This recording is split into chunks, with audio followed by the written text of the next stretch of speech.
imagine strapping yourself into a machine that forces your head to slam into a solid brick wall at 20 miles an hour. Now imagine doing that 25,000 times every single day. If you were a human, your brain would turn to mush within the first 10 seconds. Your skull would fracture, your neck would snap, and a catastrophic concussion would end your life on impact. Yet, high up in the forest canopy, a creature weighing less than a deck of cards performs this exact self-inflicted violence day in and day out, with absolutely no helmet, no safety gear, and not a single trace of brain damage. For decades, the woodpecker has baffled the greatest minds in sports medicine, engineering, and evolutionary biology. When a woodpecker hammers into a tree trunk, it undergoes a deceleration force of up to 1200 gs. To put that into perspective, a mere 100 gs is enough to cause a severe, life-altering concussion in an NFL player, and a high-speed car crash rarely exceeds 150 gs. The woodpecker casually survives 12 times that amount, dozens of times a minute, without so much as a headache.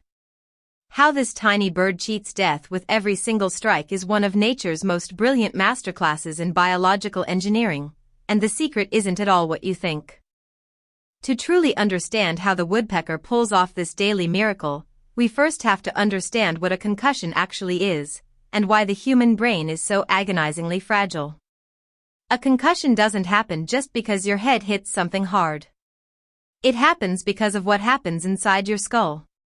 Your brain doesn't fit snugly against your bones, it floats in a bath of cerebrospinal fluid. When your head takes a sudden, violent blow, your skull stops moving, but your brain keeps going. It sloshes through that fluid and slams hard against the rough, interior walls of your own skull. Worse yet, if your head twists during the impact, the brain undergoes rotational shear, tearing delicate nerve fibers and disrupting cellular communication. The human brain is essentially an egg yolk floating inside an eggshell. Slam the shell hard enough, or twist it fast enough, and the yolk breaks. But when a woodpecker strikes a tree, none of this happens. For a long time, scientists believed the bird must possess some kind of built-in shock absorber, perhaps a soft, spongy material at the base of its beak that dampened the blow before it could reach the brain. It made perfect sense on paper. In fact, for years, engineers studied the woodpecker's head to design better football helmets, bike gear, and military equipment, trying to replicate this mythical shock-absorbing system. If we could just build a synthetic version of the woodpecker's sponge, we could eradicate traumatic brain injuries in human contact sports forever.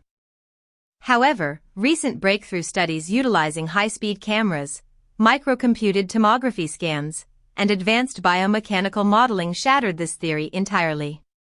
Scientists discovered that if a woodpecker's beak actually absorbed the shock of the impact, the bird wouldn't be able to peck through wood at all. A shock absorber works by wasting energy, turning kinetic force into heat or deformation. If the beak absorbed the impact, the bird would have to work twice as hard to chip away the bark, making its primary method of finding food, attracting mates, and building homes completely inefficient. The high-speed footage proved that the woodpecker's head doesn't absorb the shock, it resists it. The entire head moves as a single, rigid unit. The beak doesn't flex, the skull doesn't compress, and the shock travels directly into the wood, not back into the brain. The bird is essentially acting as a highly efficient hammer, where every ounce of physical force is delivered straight to the target without any loss of energy. So, if there is no shock absorber, how does the brain survive that terrifying 1200 G-force? The answer lies in a beautiful, complex symphony of anatomical marvels working in perfect unison, starting with the bird's internal plumbing. One of the most extraordinary discoveries about the woodpecker is its ability to manipulate its own blood flow. Right before a woodpecker begins a hammering session, it actively increases the pressure inside its jugular veins. By partially constricting these veins using specialized neck muscles, the bird slows down the blood leaving its head, causing the vessels inside its skull to swell slightly. This creates what scientists call a bubble wrap effect or an internal airbag system. It fills the extra space inside the cranial cavity, effectively packing the brain tightly against the skull. Because the brain is compressed and has absolutely no room to slosh around or move independently, it cannot slam against the skull walls. It becomes locked in place, safely immobilized against the brutal deceleration. It is a biological equivalent of an airplane passenger inflating their life vest to brace for impact, or a high-end camera being packed tightly into a customized foam case before shipping. By eliminating the fluid buffer gap, the bird eliminates the very mechanism that causes concussions in humans. But packing the brain tightly is only the first line of defense. The woodpecker's skull itself is a radical departure from human anatomy. Our skulls are relatively heavy, rigid, and leave a significant amount of fluid-filled space around the brain. A woodpecker's skull is incredibly light, thin, and composed of a highly specialized bone structure known as trabecular bone. This bone is porous and mesh-like, resembling a dense, microscopic honeycomb. This architecture is strategically placed at the back of the skull and around the brain case. While it doesn't flex like a soft rubber shock absorber, its unique geometry distributes the stress waves. Instead of letting the impact force concentrate into a single, lethal point on the brain, the honeycomb structure scatters the energy safely across the entire surface area of the skull. The vibrations are effectively diluted, spread out over a broad network of microscopic bone struts until they diminish into nothingness. Then, there is the matter of scale. There is a fundamental law of physics known as the scaling effect, or the square cube law, which works massively in the woodpecker's favor. Put simply, smaller objects have a higher surface area to mass ratio. Because a woodpecker's brain is so tiny, weighing just a fraction of an ounce, its mass is negligible compared to the strength of its surrounding tissue. A heavy object, like a human brain weighing around 3 pounds, generates massive kinetic energy when accelerated. A tiny object generates very little. The force required to deform or damage a brain as small as a woodpecker's is vastly higher than the forces generated by its pecking. In essence, being small gives the bird a natural, physics-based immunity to the worst effects of G-force. It is the same reason an ant can fall from a skyscraper and walk away completely unharmed, while a human falling from the same height would face certain death. Physics treats the small with mercy. Yet, even with a pressurized brain and a honeycomb skull, the woodpecker still faces the lethal threat of rotational shear, the twisting force that ruins human brains in car accidents and boxing rings. Woodpeckers avoid this through sheer behavioral discipline and mechanical alignment. When you watch a woodpecker in slow motion, its strikes are flawless. It doesn't swing its head wildly or hit the tree at an angle. The bird delivers its blows in a perfectly straight, linear trajectory. Its neck muscles are incredibly thick and powerful, acting like rigid steel pistons that lock the head along a precise axis. By keeping the impact perfectly straight, the bird eliminates any rotational force. The brain never twists. It only moves along a single plane, which drastically reduces the risk of microscopic tissue tearing. Every single peck is a masterclass in geometric accuracy, a perfectly executed linear assault that leaves no room for sideways deflection. Perhaps the most bizarre and fascinating piece of this evolutionary puzzle is the woodpecker's tongue. To extract insects hiding deep within the tree bark, a woodpecker needs an incredibly long tongue. But there is no room inside a tiny bird's mouth to store a tongue that can extend several inches beyond its beak. To solve this, evolution designed a structure called the hyoid apparatus, which is arguably one of the most absurd yet brilliant designs in the animal kingdom. The woodpecker's tongue doesn't just sit in the bottom of its mouth, it anchors at the back of the throat, travels down under the jaw, splits into 2 strands that wrap completely around the back of the skull, passes over the top of the head between the eyes, and terminates right inside the right nostril cavity. This long, elastic bony muscular structure acts like a literal safety harness for the skull. When the woodpecker strikes the wood, the hyoid apparatus tenses up right before impact, holding the skull in a tight, stabilizing grip. It acts exactly like a race car driver's 5-point safety harness, ensuring that the skull remains perfectly aligned with the neck and torso, absorbing and redirecting the residual vibrations that ripple through the body. The tongue, quite literally, wraps around the brain to keep it safe. Even the bird's eyes have their own dedicated safety mechanism to prevent them from experiencing catastrophic trauma. When a human experiences sudden, severe impact, our eyes can bulge, and the delicate blood vessels inside them can rupture due to sudden changes in intraocular pressure. Woodpeckers avoid this through a specialized structure called the nictitating membrane, or a third eyelid. A millisecond before the beak contacts the wood, this translucent eyelid snaps shut across the eye. This membrane serves two vital purposes. First, it acts as a physical shield, preventing flying wood splinters and sharp sawdust from blinding the bird.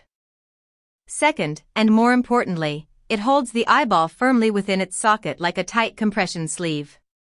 The pressure from the membrane prevents the immense G-force from popping the eyes out of the head or tearing the optic nerve.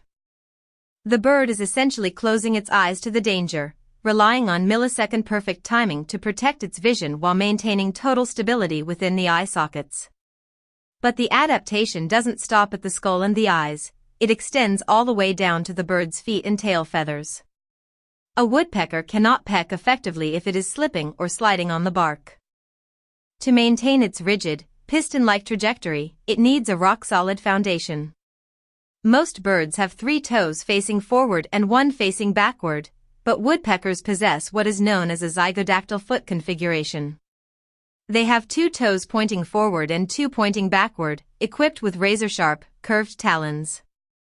This allows them to grip the vertical surface of a tree trunk with incredible strength. To complement this grip, the woodpecker's tail feathers are stiff, dense, and heavily reinforced at the base. When the bird preps for a strike, it wedges its tail feathers firmly against the bark below it, creating a tripod effect with its 2 feet. This tripod structure forms a rigid, stable platform that anchors the bird's entire body. When the beak hits the tree, the kinetic energy doesn't just stay in the head, a significant portion of the force travels down the rigid spine and is dispersed through the sturdy tail feathers and legs directly back into the tree trunk. The bird is, in effect, a closed circuit of energy, grounding the shock waves back into the earth. It is a flawless system born from millions of years of evolutionary refinement. Every single component, from the asymmetric shape of the upper and lower beak to the routing of the tongue, the pressure of the blood, the density of the bone, and the tripod stance, works in absolute harmony. If even one of these features failed, if the timing was off by just a fraction of a millisecond, the woodpecker would succumb to internal hemorrhaging, retinal detachment, and brain death within a matter of minutes. This realization has completely flipped the scientific community on its head. For decades, human beings looked at the woodpecker and asked the wrong question. We asked, how can we build a helmet that mimics this bird's shock absorbers? We spent millions of dollars trying to create layers of soft padding, gel inserts, and air pockets, thinking that dampening the blow was the ultimate key to human safety. But the woodpecker taught us that padding isn't enough, and in some cases, it might even be counterproductive. The bird survives not by softening the blow, but by keeping its brain perfectly still, preventing rotation, eliminating empty space, and keeping its skull rigidly aligned with the force of impact. Today, this knowledge is radically changing how engineers approach human safety, personal protective equipment, and industrial design. Modern helmet designs are moving away from just adding thicker foam to absorb impacts. Instead, they are focusing on reducing rotational forces and mimicking the tight, immobilized fit of the woodpecker's pressurized skull. Innovations like slip liner systems, commonly known as MIPS in football, motorcycle, and cycling helmets, are designed specifically to mimic how the woodpecker handles shear force. These systems allow the outer shell of the helmet to rotate slightly upon impact, redirecting the dangerous twisting energies away from the human brain, much like the rigid, linear alignment of the woodpecker's neck muscles prevents twisting. Furthermore, aerospace engineers are studying the woodpecker's trabecular bone structure to design black boxes for airplanes and spacecraft hulls that can survive catastrophic explosions and high-velocity crashes without breaking apart. By mimicking the porous, honeycomb architecture of the bird's skull, manufacturers can create materials that are incredibly lightweight yet nearly indestructible under extreme pressure. The woodpecker is a living testament to the sheer brilliance of natural engineering. It stands as a profound reminder that sometimes, the solutions to our most complex technological and medical challenges aren't found in a high-tech laboratory or a supercomputer simulation, but are already thriving high above our heads, quietly echoing through the forests with every single strike. Nature has already solved the problems we are desperately trying to fix. We just have to learn how to look closely enough to see the answers. The next time you walk through the woods and hear that familiar, rapid-fire tapping echoing through the branches, don't just think of it as a bird looking for breakfast or carving out a nest. Think of it as a tiny, feathered marvel of physics, defying the laws of trauma with every single beat of its head. Appreciate the marvel of a creature that can willingly subject itself to forces that would shatter a human being, rewriting everything we thought we knew about survival, impact dynamics, and the boundaries of biological design. It is a masterclass in resilience, playing out one microsecond strike at a time, high up in the trees.